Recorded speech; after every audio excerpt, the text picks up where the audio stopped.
Good morning प्यारे बच्चों। Welcome to HDGIC groups.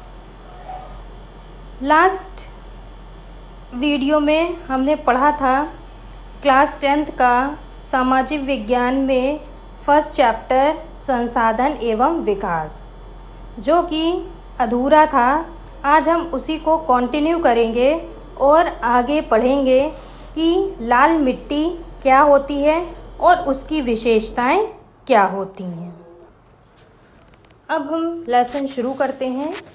लाल मिट्टी, इस मिट्टी का रंग लाल होने के कारण इसे लाल मिट्टी कहा जाता है।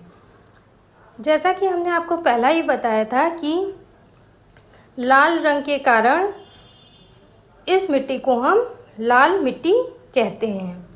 इस मिट्टी के शैल कणों में लोहे के अंश अधिक होते हैं, अतः जल के संपर्क में आने पर मोर्चा लगने के कारण वे लाल पड़ जाते हैं। इसमें जो मिट्टी होती है लाल मिट्टी, उसमें लोहे के जो शैल कण होते हैं, मिट्टी के कण होते हैं, वो उसमें लोहा बहुत ज़्यादा होता है, बहुत ज़्यादा मात्रा में होता है। इसी वजह से जब उसमें मोर्चा लग जाता है, जब पानी के संपर्क में लोहा आता है और उसमें मोर्चा लग जाता है, तो वो लाल कलर का हो जाता है। इसीलिए इसको हम लाल मिट्टी कहते हैं। गहरी लाल मिट्टी उपजाऊ होती है। जो बहुत ज़्यादा गहरे लाल रंग की मिट्टी होती है वो बहुत ज़्यादा उपजाऊ मानी जाती है। इस मिट्टी में ज्वार, बाजरा और मक्का की फसल उगाई जाती है। जो ये मिट्टी होती है इसमें ज्वार, बाजरा और मक्का की फसल को हम उगाते हैं। भारत में लाल मिट्टी 4 लाख वर्ग किलोमीटर क्षेत्र पर फैली है। मतलब इतने एरिया में 4 लाख वर्ग किलोमीटर में भारत में ये मिट्टी पाई जाती है। भारत में ये मिट्टी मध्य प्रदेश, छत्तीसगढ़, महाराष्ट्र, कर्नाटक, आंध्र प्रदेश, उड़ीसा आदि राज्यों में पाई जाती है। इतने राज्य हैं और इन राज्यों में यह मिट्टी पाई जाती है। अब हम जानते हैं कि इसकी उत्पत्ति कैसे होती है। लाल मिट्टी की उत्पत्ति लोह अथवा एल्यूमिना से युक्त शैलों के विखंडन के कारण शैल चूर्ण में जम जाने के कारण होती है।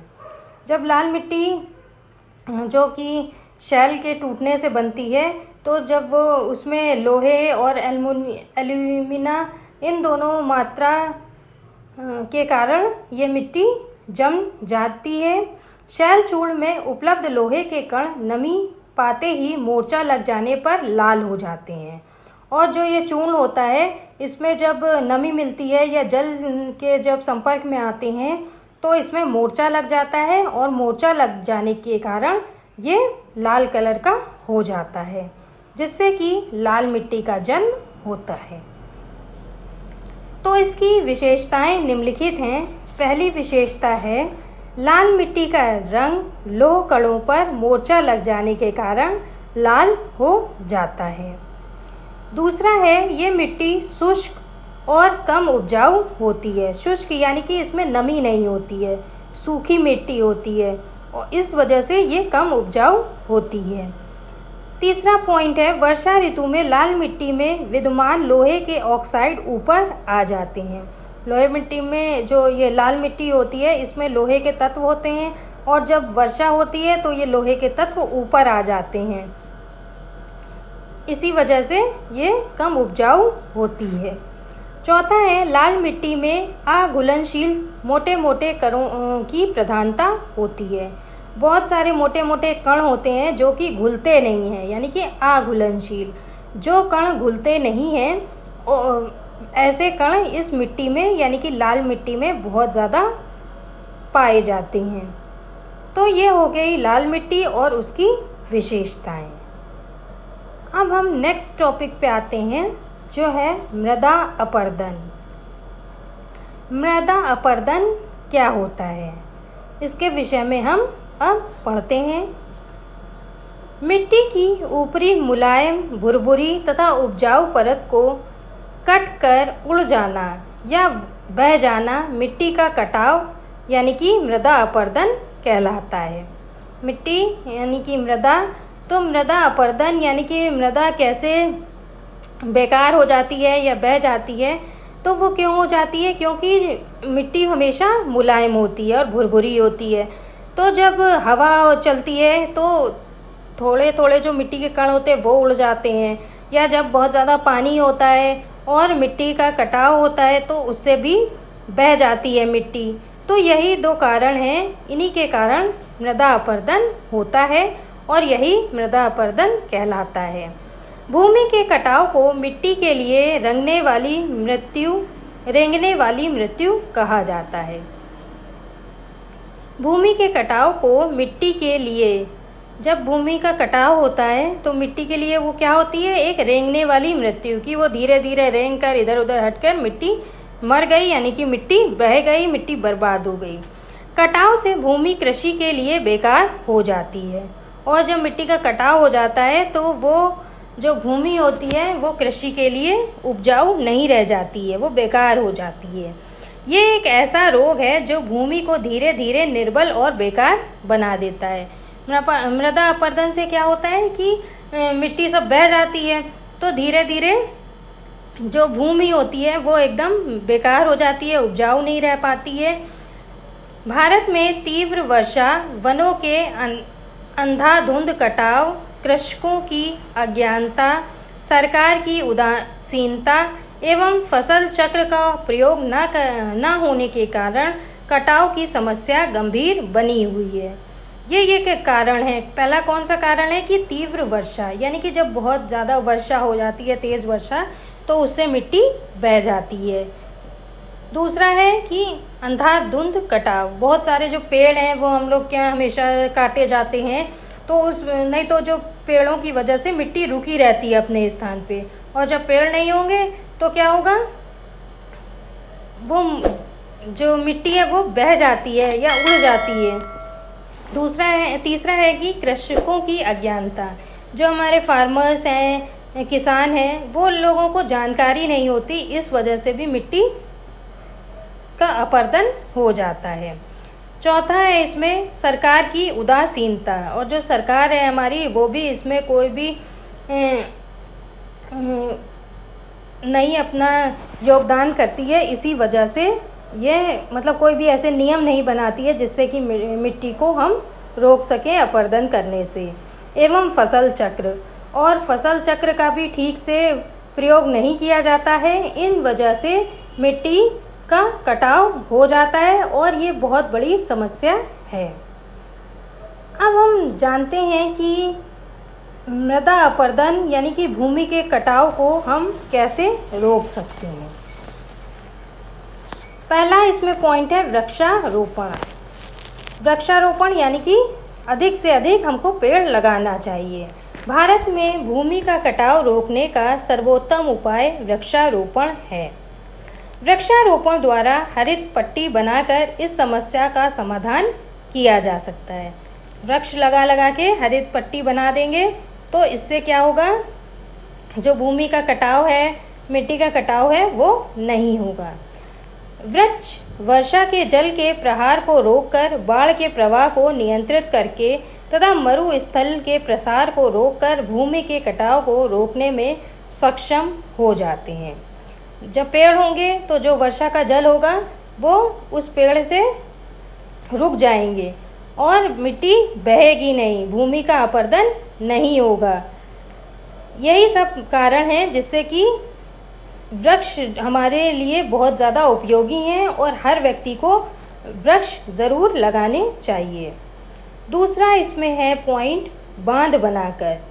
नदियों और जलाशयों पर बांध बनाकर भी भूमि के कटाव को नियंत्रित किया जा सकता है। जब हम नदी पे और जलाशयों पे बांध बना देंगे तो उससे भी क्या होगा कि जो भूमि का कटाव है उसको हम रोक सकते हैं, उसको नियंत्रित कर सकते हैं। बहुउद्देशीय नदी घाटी परियोजनाओं का मुख्य लक्ष्य बांध बनाकर बाढ़ों पर नियंत्रण करना है।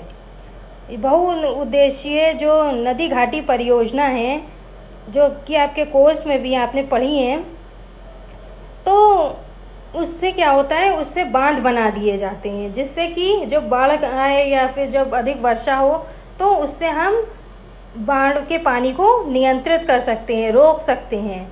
और बाढ़ भूरक्षण को जन्म देती है। और जब जो बाढ़ होगा उससे क्या होगा, भूरक्षण उत्पन्न होगा।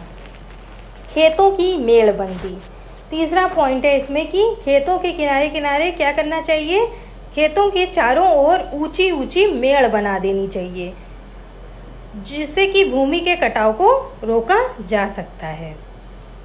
चौथा पॉइंट है खेतों में हरी चारे वाली फसल उगाना। वर्षा ऋतु में खेतों को जोतकर खाली नहीं छोड़ना चाहिए। जब वर्षा ऋतु हो तो उसमें खेतों को कभी भी खाली नहीं छोड़ना चाहिए, उसमें हमेशा उसको जोतकर उसमें हरे चारे वाली जो फसलें होती हैं, जो हमारे जानवर खाते हैं, वो फसल वो उगा देना चाहिए। इससे भी कटाव नियंत्रित रहता है। पांचवा पॉइंट है पशुओं के चराने पर रोक। और जो हमारे खेत में पशु लोग चरने चले जाते हैं तो उस पर भी हमको रोक लगा देनी चाहिए। और क्योंकि पशुओं के खुरों से खेतों की मुलायम मिट्टी कटने से कटाव की क्रिया तेज़ हो जाती है। जो पशुओं के पैर होते हैं उनमें खुर होते हैं, तो जब वो मिट्टी पर चलते हैं तो मुलायम मिट्टी क्या हो जाती है, कट जाती है। तो उसको बचाने के लिए पशुओं को चराने के लिए खेतों पर नहीं भेजना चाहिए। अब इसमें 6 पॉइंट है जल निकास की व्यवस्था। निकास यानी कि निकलना, तो जल के निकलने की उचित व्यवस्था होनी चाहिए। ये कैसे हो सकती है, ढालू भूमि में जल निकास की उचित व्यवस्था करने से भूमि के कटाव पर रोक लगाई जा सकती है। जो ढालू भूमि है जिससे कि बह सकता है मिट्टी, तो उसमें क्या करना चाहिए कि जल निकलने के लिए उचित व्यवस्था करनी चाहिए।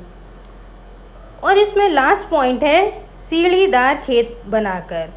पर्वतीय क्षेत्रों में, जो पर्वत के क्षेत्र होते हैं उसमें सीढ़ीदार, जैसे कि सीढ़ियाँ होती हैं उसी तरह स्लोपिंग खेती करनी चाहिए। उससे क्या होगा, भूमि का कटाव नहीं होगा और मृदा अपरदन को हम रोक सकते हैं।